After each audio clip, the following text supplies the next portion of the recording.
All right. So, others, if you have any questions, you can put them in chat. So in the meantime, the second question that I got was, this is for 11-year-old boy. And the question is, my son was bullied in school. So the son is 11-year-old. And we got them transferred to another school. He's still scared. What can I do? Children also go through traumatic times just like we do.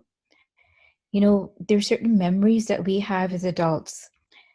Some are positive and some are negative, that are like impressions that are impressions, in fact, that we carry into adulthood and that determine our outlook. For example, a child may have had the experience of almost drowning when they were very small. They may not even remember that they had that experience, but they're afraid of water after that. So things like this may happen. Here we have a very beautiful tool that we give children in the Art Excel and Yes program, and that tool is Children's Sudarshan Kriya. And it's a breathing meditation, and the effects of this are so powerful. Research has been done on returning vets from Afghanistan, the Middle East, and of course, dealing with PTSD and all the trauma of what they faced. And what they found is, when they researched the adults and the adult version of this practice, was that it was extremely useful, extremely beneficial for alleviating stress, not just then, but for a continued period of time. Anxiety and PTSD, fear, trauma, all those things that are related to PTSD. And it was so effective. Now imagine having that freedom. As situations and events come up in life, you also have the skills through your breathing meditation to let go of them. Sri Sri Ravi Shankar, who is the founder of this program, once said that if every child in America does the Art Excel course, violence in America would end. And when a child has not released that trauma, even though they've been victimized in one instance, they may feel justified in bullying in another instance. So it's imperative that we give the tools to the children to help them deal with this day-to-day trauma that they have faced and these episodes that happen in their life. And Art Excel is a very, very valuable practice for this. So I would highly recommend that, Arpit. All right. Yeah, that helps. And, I would say anybody who wants to ask a question, please also mention the age of your child. That will help, Mona in answering the question, right? So the next question I have is, how to deal with a child who wants to play video game most of the time, and when asked to limit it, throws tantrums, and it's 9-year-old boy. I think the parents are experts on this. You know how much time you should give to a child for video games. One thing that I just want to point out, I know a lot is coming up about the effects of video games, but one more thing that we don't pay attention to perhaps is that the number of impressions that they pick up. Until age 8, the mind is so supple and it picks up impressions very quickly. And so till that point, we should really, really limit the television that they watch, at least until age 8. Because all of these impressions, and we see like when we're watching TV, within a 30-second period, we're bombarded with so many different impressions that that enter the mind. So we really want to be mindful of that. And then the more they play video games, they also lose touch with reality between what is real and what is unreal. In a video game, somebody is demolished and then they spring back up to life. But in life, that doesn't happen. So it's imperative that we limit the games. And initially, it may be difficult because they're not used to having that restriction put upon them by you. But if you don't do it at this age, at age 9, when you still have such a huge say over their life and what they can and cannot do, then later it becomes very difficult. So this is definitely the right time to bring that discipline, to exercise the parental authority at this time. Right. Actually today only I was talking to my daughter, and we were talking about being a smarter in the class. So I asked her, I'm like, when you watch TV, and currently she's watching like just for laugh, gags videos. I'm like, do you think that makes you smarter? And she's like, no. I didn't follow up with what was the conversation with her? So, I think me and her were talking about what she did in the class today. And she's like, today I got this very good score in this game. Like it's like educational game. Oh, okay. So my teacher thought, I'm smarter in my class. Mm. So then I asked, like, how can you be smarter every day? Just watching these YouTube videos makes you smarter. And she's like, no. So I'm like, okay, then maybe we should not watch that. It's interesting, and these games are so addictive. So I was playing one last week, and it was a word game. And it was interesting because I was observing myself as I'm playing this. And of course, I did many rounds of this game because the moment you clear one hurdle, then the next game automatically starts. And you think, oh, it's just going to take a few more minutes. Let me finish this also. And then your numbers keep racking up, right? And it was interesting because you get this false feeling of some accomplishment, which is no real accomplishment at all. In fact, it's the opposite of accomplishment because you're wasting time that you could be better spent doing something else.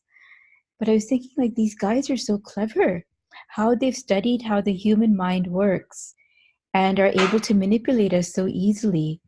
And without awareness, we just go on and on and on, playing something which gives us no joy really as we're doing it, and definitely no long-term joy or benefit afterwards as well. So it's fascinating how that happens. Now, the real skill in life, I would say, is also developing soft skills. As parents, particularly often Asian parents, all of us, we put so much emphasis on education, isn't it? Because we know the value of education. But we also need to put emphasis on soft skills, on human development, so that they feel comfortable in different situations. They feel at ease with different people. And that really helps them move forward in life. In fact, at a certain point, employers have told me that technical skill will only carry somebody so far. And at a certain point, if they don't have those soft skills, then they kind of peak out in their profession. But one who has developed those soft skills, even if that technical expertise is a little bit lacking, they're the ones who get promoted for the next level of management, directorship, etc., because they understand people and how to be with people. And part of what our program does, so it's got 3 main components. One is this human values component. The second is the breathing exercises, the meditation practices. And the third is physical exercise.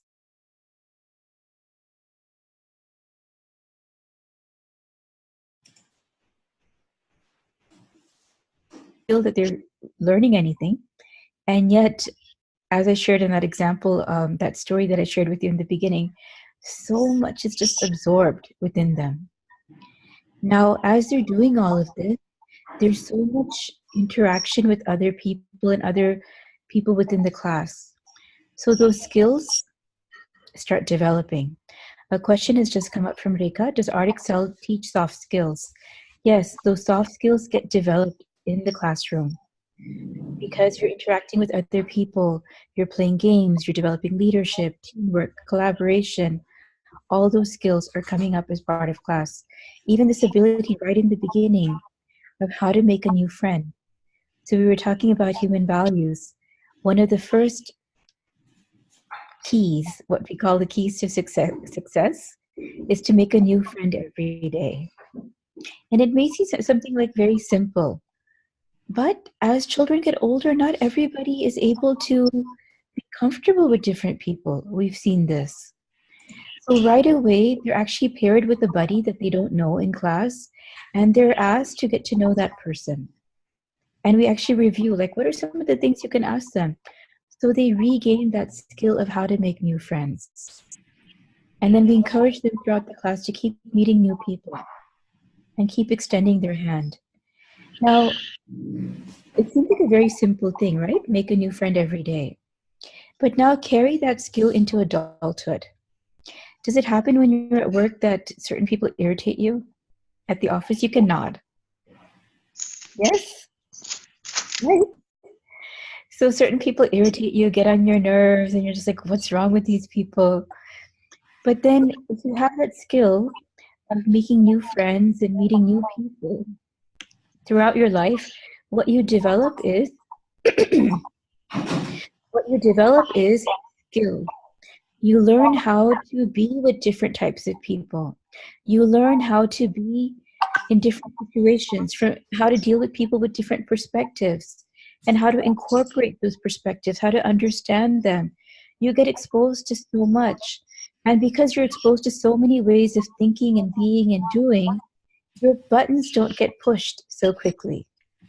So such a simple thing becomes this lifelong skill for everlasting success. Thank you. Padma's asking a question. How to help my kid understand and control their emotions? He's 13. Padma, first of all, at that age, I think the biggest test is how much can we control our emotions? Because they are constantly pushing our buttons. You know, kids are experts at this, right? Have you noticed? They know exactly what to do to push our buttons, to irritate mom or dad and get a particular reaction out of them. They have PhDs in this. They've been observing you from the time they're born. And, you know, honestly, they could write a PhD thesis like that about how to push the buttons of each member of the family. And at that age, you know, they're testing the waters of how much they can get away with. So first and foremost, the skill at age 13 is for us to respond rather than react, to have a greater control over our own emotions. One thing is for sure, that kids learn far more from our presence, from our behavior, than by what we tell them to do. Have you noticed this? That you'll tell your kids something to do, but then the moment you do the opposite of that, they point that out to you. Oh, but you told us to do this and you're not doing it. And it's a very human thing from our side, right? We can't be perfect, but they're very quick to catch on. So I would strongly encourage the parents also to do the Art of Living program, to do your practices, so that you can be more centered and have that skill in action. And also, you know, when they're so reactive, because this is the age, hormones are going crazy, emotions are going crazy. This is a very volatile period in their lives, the teenage years. The more centered we can be, we can diffuse that situation. Whereas when they come at us like with irritability and anger and agitation, and if we react the same way, then the situation just goes out of control in the household. But you can diffuse it right then and there with your centeredness. My kid started crying just at the right time, 6:02 PST. Okay, I think someone's just sharing a comment. I have twins, age 16 months. They don't eat unless their cartoons are on. I feel this is not so good always. How can this be stopped? Stop it now. Please stop it now. At this age, until age 8, they should not be exposed to television. So just stop it. And at this point, they're extremely malleable. In fact, what's very beneficial when you're feeding them is to make eye contact with them. This is a wonderful time for the parents to bond with the child and to really, you know, my mother always said how food is a vehicle from which we can convey our love, right? I think many mothers, you all must have mothers and grandmothers who also feel that way. And I know we can taste that love in their food. But of course, how can we taste that love if our eyes are on the television? So from now on, just start training them, and if need be, yourselves as well, that when we're eating, we're only eating. TV is off, we're not looking at our phones. Of course, the 16-month-old is not, but this is a practice for you and the older kids. Food time is family time. And when you're feeding them, now I'm talking about the 16-month-olds, make eye contact. This is such a moment for you to just bond with the babies with so much love and just enjoy their antics as they're eating. So do enjoy that. And by the way, good luck. You have two 16-month-olds who will grow up to be two toddlers and teenagers and everything else. So all our best to you. Right. How can I help kids motivate them to practice their Art Excel and intuition process practices? So, I believe that parents are the best. You know your children better than anyone else. And you already know what to do to get them to do something. You've been doing it all their lives. From the time they were 16-month-old babies to later on, you've known how to push their buttons to make them do what you want them to do. It gets a little harder as they keep growing up. So parents have used different things. One is some external motivation can work. For example, promising them something that they have their eye on instead of just giving it to them. Telling them, okay, if you do your practices for 1 year or 9 months, whatever it is that you feel is an appropriate time according to their age, every single day without a break, then I'll take you to Disney World. I'll take you here, or I'll give you this. That can work. If they feel like they're going to lose something, that can also work. And then, when they do it, encouraging them, like that positive reinforcement also works. Instead of you didn't do this, when they actually do something, to appreciate that also reinforces that in their mind. Got it? My children are 8 and 11, and they enjoy episodes and YouTube. And I see them. Actually, I just want to answer one more question about that. Should you force the kids to do their practices? I'll leave that up to you. I would say inspire the kids to do their practices. One thing I've seen is that those households in which the parents are doing their practice, those are the ones in which the kids are keeping up with their practice, because it becomes part of the culture of the house. And it's much harder for kids to get into their practice if they don't see the parents doing it. So that is one thing. And then, I'll leave it up to you to decide. But the fact of the matter is we know that these practices are beneficial. So just as we enforce, healthy eating habits, limited television time, screen time, etc., you can enforce this also. Who says you cannot? You'll find the skillful way to do it. You already have the skills. You just do it in the right way for your child. Okay. How do I teach my daughter to understand and control her emotions? She's 4 years old. She's 4 years old. You be centered and you control your emotions. That's good enough. The child will pick up on that. There's a big difference between being 4 and 34. Are you always in control of your emotions? No? How can we expect a 4-year-old to be in control? This is where we become parents and allow them to be children. When they're babies, it's very good to let them cry. I know pediatricians also say this, But Guruji said something very interesting, Shrishi. He said that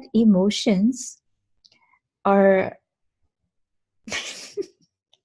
emotions are often emotions are in the lung area, and by allowing them to cry, it releases those impressions, those built up emotions, even from the past that they may be carrying. When I say the past, like past lifetimes included. And it also opens up their lung capacity. So allowing them to cry for a couple minutes when they're babies is very beneficial. Have you seen that when they're small kids, like toddlers, babies, they just, the word that's coming to me is a Hindi word, tun tun, um, which I think even in English kind of translates, like they just kind of are irritable. Like um, you can't make them content. You can't figure out why they're crying, so you give them a bottle. They don't want the bottle. You change the diaper. You try to put them to sleep. You pat their heads. Nothing's working. You give them some toy. They throw the toy, and they keep crying. They keep crying. It's because they want to cry. They're looking for an excuse to cry. So let them cry. Let them cry for a few minutes and release those impressions, those emotions, so that they can feel that release. My children are 8 and 11, and they enjoy episodes and YouTube, and I see them very happy that time. Should I say no, or should I leave it to their interest? My elder knows the importance of grades and studies. Of course they'll be interested in these YouTube episodes and all of that, because they're meant to be entertaining. Why don't you give them other things to do? Read books to them. Take them outdoors. Take them to the park. Go out in nature. This is not the age for them to just watch television. It makes them static. It also decreases. Do you know that watching television decreases brain cells? Have you noticed this? Okay, let's say you're watching Netflix, or you're watching a 3-hour Indian movie. You watch the whole movie. Do you feel kind of dull afterwards? Or Netflix is such a wonderful example because the next show comes on immediately, right? If you're watching a series. And that's why they say binging on Netflix. So this is just an example for you to experience how dull the mind becomes. Instead, encourage them to do creative things. Let them write their own stories. Let them play games. Let them be inventive. Those creative talents don't come up when all the storytelling is done for you. So please, it takes more effort from our side, but I think our children are worth that investment of time and energy from our side so that they can be the best, sharpest, most loving, well-adjusted human beings that they can. Isn't it?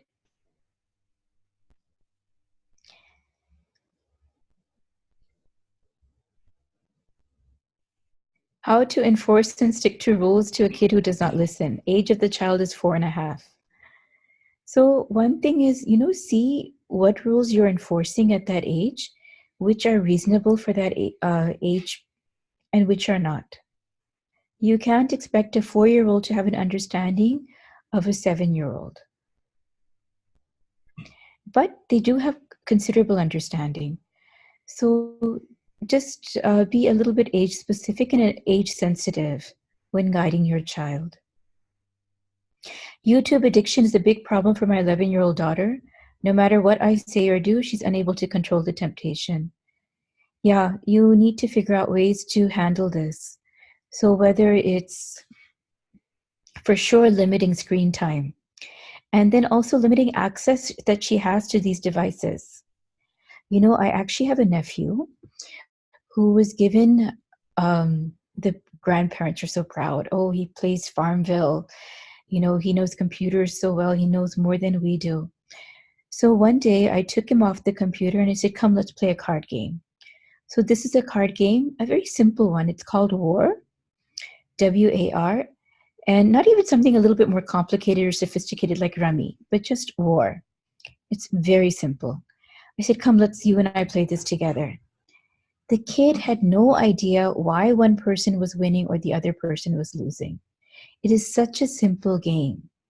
So they may develop certain skills or something, we think, because we're giving them all that screen time. And this kid, so I've now seen him grow up. He's now in middle school. His learning time is just a little bit slower. So please, only you can enforce this. And I strongly encourage you to come up with other activities. Take them to the library, get them books, have them write their own stories, have them illustrate, give them paper, have them draw. And you can say, oh, my kids don't want to do this. Well, this is the age that you can still influence and change the direction in which they're moving. Later on, it becomes harder and harder because those impressions and those habits become more ingrained. So this is the perfect time to shift that. Is it okay to give them bucks for doing some extra learning? So, I was completely opposed to this. One woman offered her kids $100. I guess back when $100 meant something to children. So she said, if you be vegetarian for 1 year, I'll give you $100. The kids became permanent vegetarians in 3 months. And even though I protested, it's a family member, and said, you shouldn't do this, this is wrong, this, that, well, I was proven wrong. So you see what works best for your kid. Definitely, one thing that Guruji shares is not to create this sense of ownership around money for kids. So to keep a bowl with money inside and say, okay, whatever you need, you can take it from this bowl. And then whatever's left after you have bought what you want, put it back in this bowl. Then this feeling of this is shared, this is part of something for the whole family comes into them, rather than the sense of this is your money, you keep it. And then that selfishness comes, that greed starts coming. Then what happens later is when they're adults and we're much older, then it gets turned around on us. Why should I give this to my parents? That's my money. Why should I spend on other people? And other people could even be their own family, like their brothers and sisters. This is my money. So this is something we don't want to encourage. And the way to offset that is to have a communal bowl in which they can remove money and put it back. My parents actually had this as well. I don't know if they did it consciously or unconsciously, but I remember as a child, I would fight with them. When I first came to this country, we heard everyone was getting allowances. So for a short period, they started giving allowances, though neither of us remembered. Neither I remembered to collect it, nor they remembered to give it. But with the little that I had, because that sense of ownership was really not inculcated, I remember fighting with my parents, my mom, let me pay. And other parents just looking at us in the store like, what a strange child. So he definitely does not encourage giving pocket money and things like that, but having that communal bowl. Great. The response came back that I like this idea. Probably I will follow this because I'm also against giving allowances. Good. So we've been talking now for about 35 minutes. Shall we shift and do a meditation? Maybe just one last question I'll answer, which has just come in. And then would you like to meditate? Yes. Okay. Will letting the children sleep next to us prevent them from being independent when they grow up? What is the best age for the child to sleep by themselves? This is such a good question. So as a child, I was absolutely horrified when some family friends of ours brought their baby home from the hospital. I must have been about 8 years old, and the child was kept in a separate room. I said, how could you do this? Like, to me, it was just horrifying that this crib was in a separate room by itself. And they said, no, we want to teach them independence. And it just felt so wrong to me, because as a child, I had complete access to going into my parents' bedroom and sleeping with them whenever I wanted. And then years later, I heard Guruji talk about this. And he said that until age 3 or 4, 5, give them full access. Let them come into your room whenever they wish. And for sure, when they're newborn babies, because they've been feeling the mother's heartbeat for so long, that it's very comforting for them to continue experiencing your heartbeat. So keeping them next to you when you're sleeping, they're sleeping, having them like this we all do this, right? When they're babies. That's very important. And he actually said that having this access until the age of 3, 4, 5, it actually gives them a sense of security in the world. And when they don't have it, they feel insecure.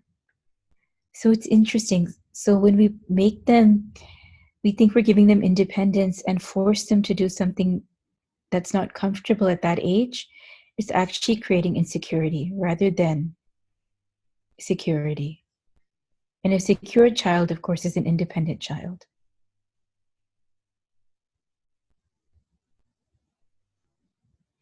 My 9-year-old likes to have fun all the time. How to explain to him that it's important to balance fun with doing his tasks and some small chores? At that age, they should definitely be doing chores. I have seen even very small children rinse their plate. This mother had kept a step stool next to these kids were 4, 5, 6. There were like 4 of them. There was a step stool next to the sink. They would rinse their plate and put it in the dishwasher, and I was stunned. This is amazing. So for sure, they need to have, you should have expectations for them that they do certain chores, and they should know that also. So you can say, you have, when you come home from school, you rest, you relax, you do some fun activities, because they need a break also. They need to unwind, right? When they come home. We can't just make them do their homework right away. They need some downtime. So you have that. You fix how long that period is. Then you do your homework. Then after homework, you do these chores: empty the dishwasher, set the table, whatever it might be. Take out the trash, etc. Whatever it might be, you have that expectation for him, and so that they know on a daily basis he has to do something to help the family out. And believe me, his wife will be so grateful to you. Especially for boys, I think it's very important that we train them on all this stuff so that they become sensitive and more capable to handle themselves. Because almost everyone at some point lives independently nowadays, right? They don't go directly from the parents' home into marriage. There's some period of time in which they're on their own. And this is also preparing them for that. Okay. Shall we meditate now? Yes. Every time I say meditate, somebody sends a question. No, so again, with the YouTube video, as unwinding this after school, find something else to do. Have a habit of, picking out library books, the two of you together. Go outside. You are the one who has allowed this habit to happen, and you're the one who can stop this habit. There will be some resistance for some period of time, but only you can change that. Is it okay to enroll the kids in multiple activities like piano, dance, sports, etc.? I feel it's better if they're busy in these activities rather than having too much free time, because that's when they start saying we're bored and ask for TV time. That's because, yes, it's good to enroll them in activities that develop their skills and allow them to discover more aspects of themselves, but they also need to be given free time so that the imagination can develop. So when they come at you, I'm bored, ask them to do something like write me a story. Why don't we draw pictures together?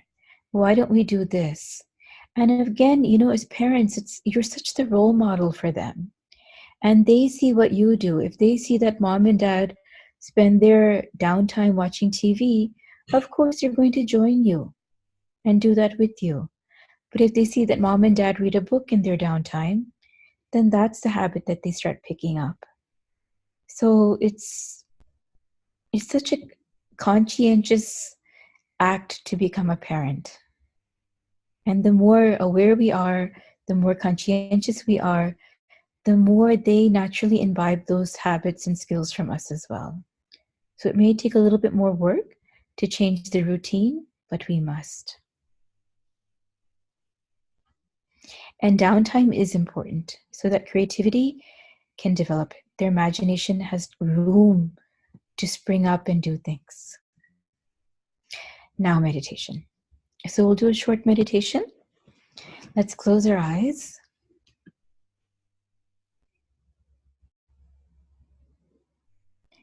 Let's take a long breath in. And let go.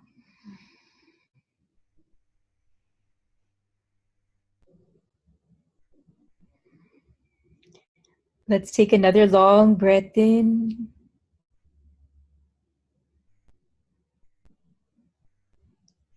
And let go.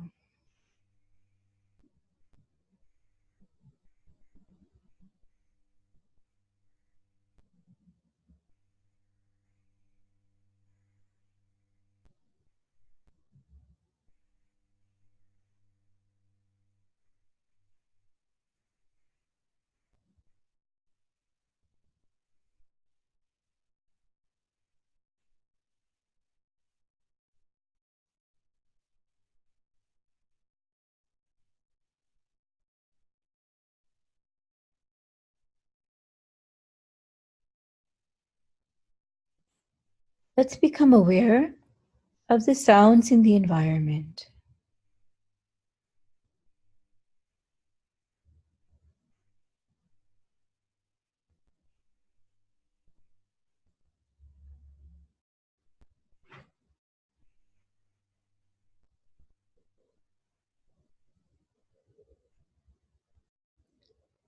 Let us accept all the sounds in the environment.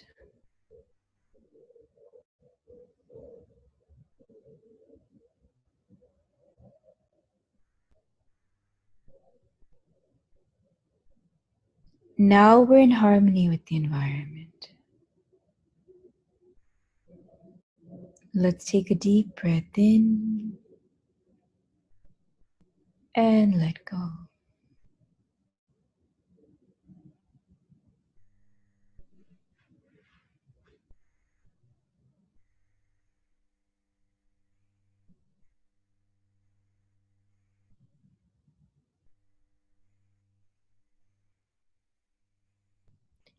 Let's become aware of our physical body.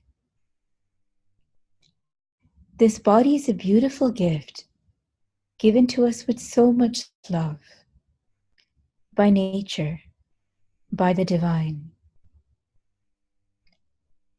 Let us love and honor this body that we've been given.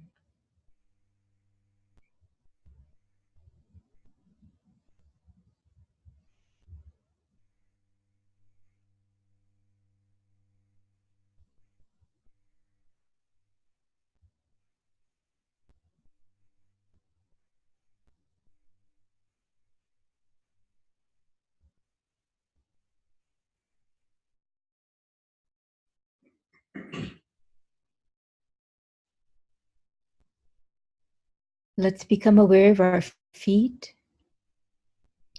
our knees, thighs, hips, abdomen, stomach, chest,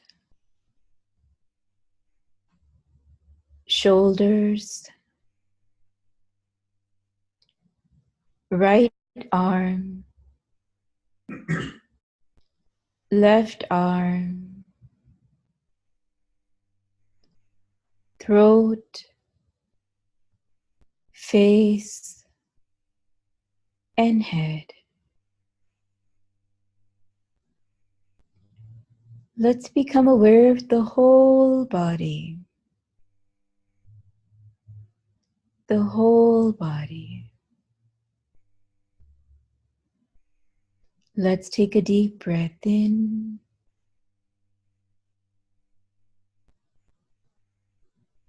and let go.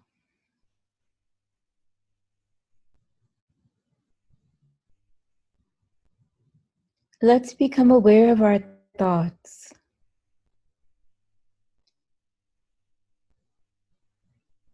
Good thoughts or bad thoughts, however they may be, just let them be.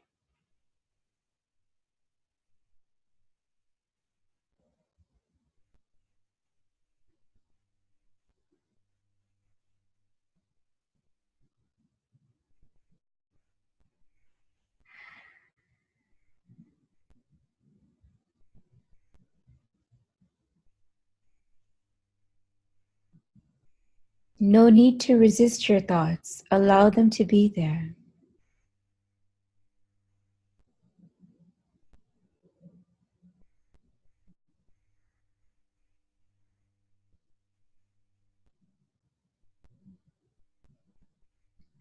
Let's take a deep breath in and let go. Now we're in harmony with our thoughts.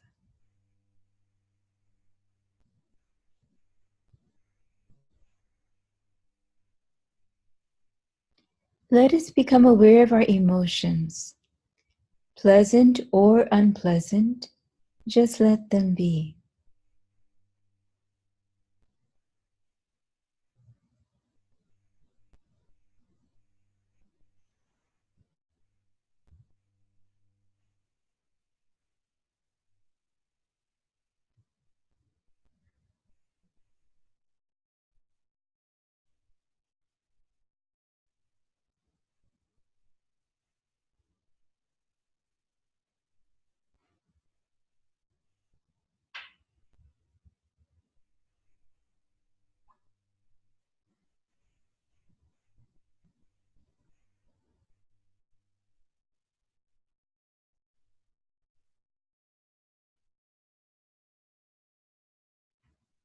You are peace, you are love, you are joy.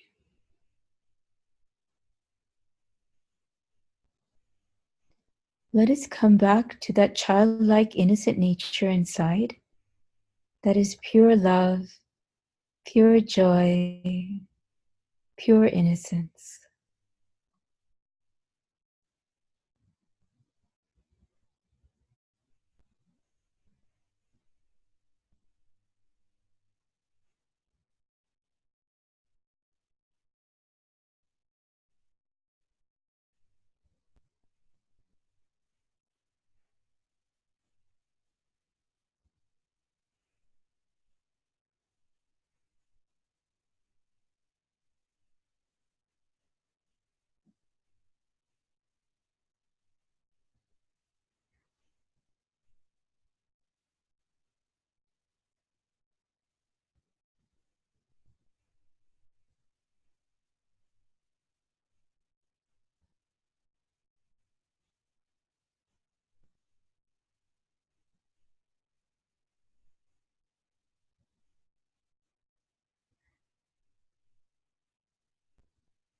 Let's take a deep breath in and let go.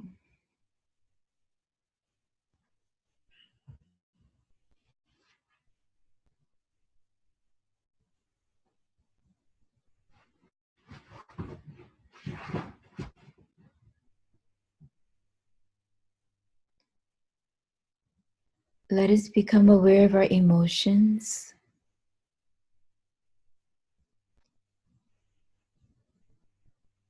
our thoughts,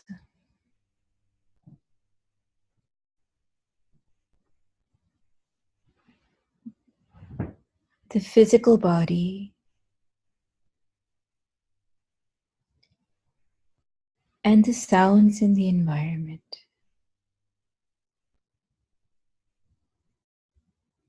Again, let's take a deep breath in And let go.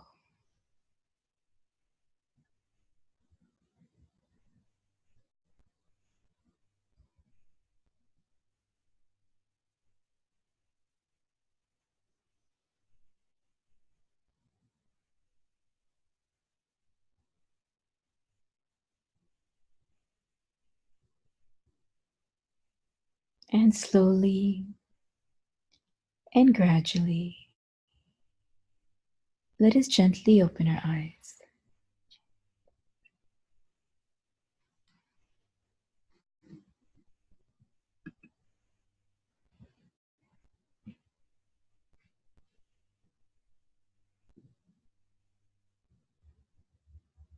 It was good. It's wonderful.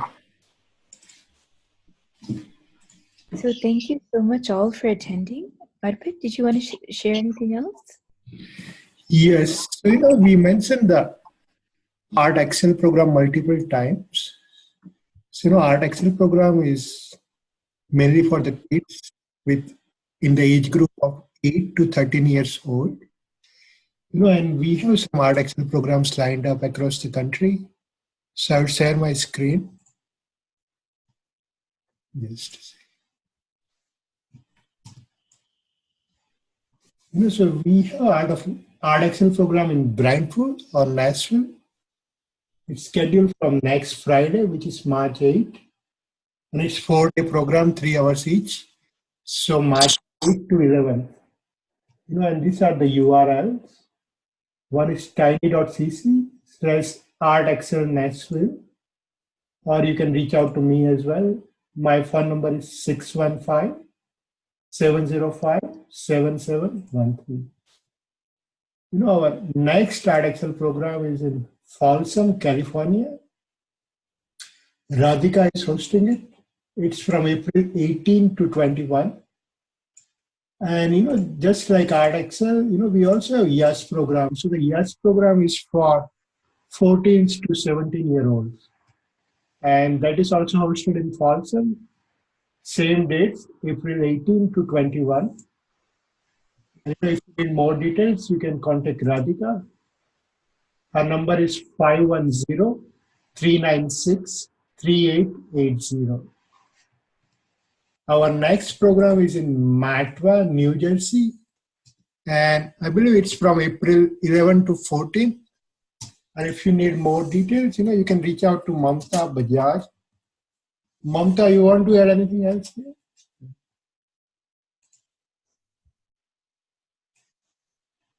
Right. So thank you, Monadidi, for a wonderful session. We really enjoyed it. And the program in Nashville, Monadidi herself is coming next week to Nashville to, teach this program. So I would highly recommend, sending your kids for that. And if you have any questions, you can always reach out to me. Right. Namaste. Thanks for spending time with us. Right. My pleasure. Thank you so much. Thank Right. you all for attending. Thank you. Thank you. Bye.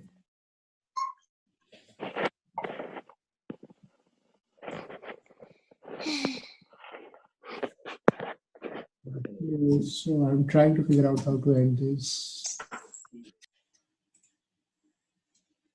Yes. All right. Thanks all. Bye.